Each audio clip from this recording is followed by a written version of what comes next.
Welcome back. In today's episode, we talk about running a business that is inventory intensive. If you've got a business that relies on inventory, stay tuned. Welcome to this edition of Peak Performance Podcast with your host, Thor Conklin. Thor will be sharing the necessary tools, strategies, and psychology you'll need to become a peak performer in any area of your life or business. Thor Conklin here. We give you the tricks, the tips, the tools, the strategy, the technology, and the psychology peak performers use in order to get more done and execute at the highest level. If you know what to do but struggle with getting it all done, or simply want to raise your game to the next level, this podcast is for you. Sit back and enjoy. Today's question comes in from Melissa in Idaho. And Melissa asks, I run a business that needs to buy and warehouse inventory. I currently have 50 products I offer. How do I decide if that's enough, not enough, or too many? Melissa, hang on here.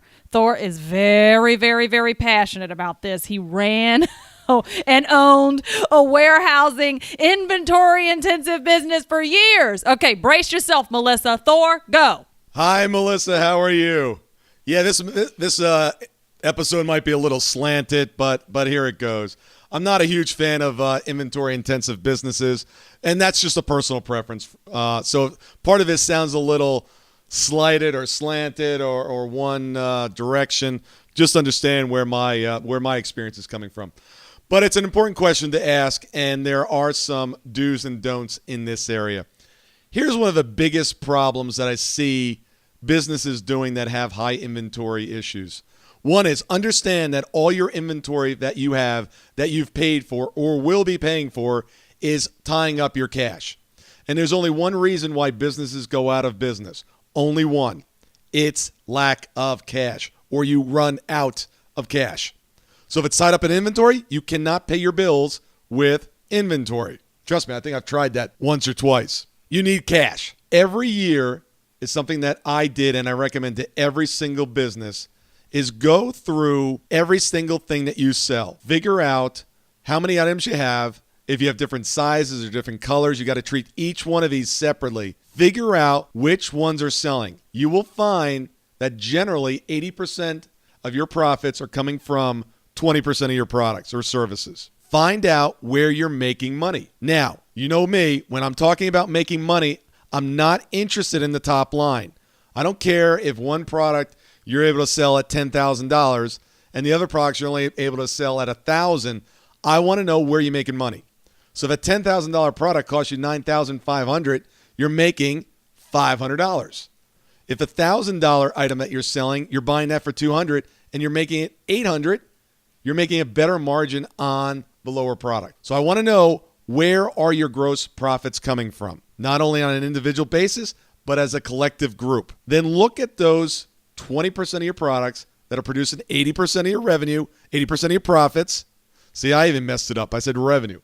Profits, and figure out which inventory, which products you need to eliminate. And this is a very difficult process to go through. I get it. Because you look back on the year and you're like, well, wait a second. I'm actually making money in this. I had a division of my company that we actually made furniture. And I had all the equipment. I had inventory on all the raw materials. And I was doing, I'm trying to think back now. I guess I was probably doing $700,000 in furniture manufacturing. Not a huge percentage of the overall business, but it was still $700,000. And I was like, how do I eliminate this? This is going to be tough. But at the end of the day, I was making like 5% margin, gross margin. And I'm like, you know what? If I get really honest with myself, I'm not making money on this thing. I need to figure out how to sell this off. Well, first, close it and then sell off the equipment. And as soon as I did that, I no longer had to spend any time in that area. And it allowed me not only to take the extra capital from the machinery and then turn it into the products that I was actually selling a lot of and making good gross margin on. And it streamlined the business, and we weren't messing around with that division. Now, did we lose some business as a result of it? Yes. But you have to look at it from an overall basis. So every single year, if you're familiar with the 80-20 principle, it's Pareto's principle. I think it was formed back in the 16th or 17th or 18th century. It's a very old principle. You'll find all kinds of information on it. But you'll find that 20% is producing 80% of your results. Yeah, don't get emotionally attached to a little bit of money. Absolutely. Yeah, stay focused on the overall. So I find that most people are selling too many items instead of the right items, and it's about eliminate because you've got to keep that inventory turning. If you don't understand inventory turns, you've got to understand that and start thinking about less inventory, quicker turns, and the stuff that's producing high gross margin. Great. Thanks, Melissa. There you have it. Good luck. Thank you so much for listening today. I really do appreciate your time, and I hope you found today's show valuable.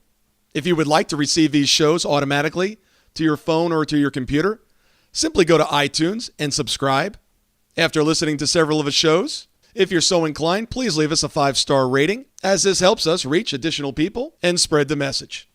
If you're truly committed to taking your life to the next level and doing whatever it takes to become a peak performer, but something's holding you back, something is blocking your way, and you just can't seem to figure out what it is, send me an email to info@thorconklin.com, and I'd be more than happy to get on the phone with you. We'll schedule a 15-minute discovery call. No obligation, no cost. I absolutely love to hear from the listeners, and if there's something I can do to help, I'd be more than happy to do that. Also, if you found something of great interest in today's show and you want to share that with your friends and family, simply go to my Facebook page, Thor Conklin, click on the episode, hit the share button, and share it on your page. You can follow me at Twitter at Thor Conklin. The website is thorconklin.com. We're constantly adding new free resources, discussing additional tricks, tips, tools, and strategies on how to be a peak performer. Remember, I try to keep these episodes short so you can listen to them during dot time, doing other things, commuting, driving, walking, working out. Decide to be a peak performer in all that you do. And until tomorrow, have an absolutely amazing day.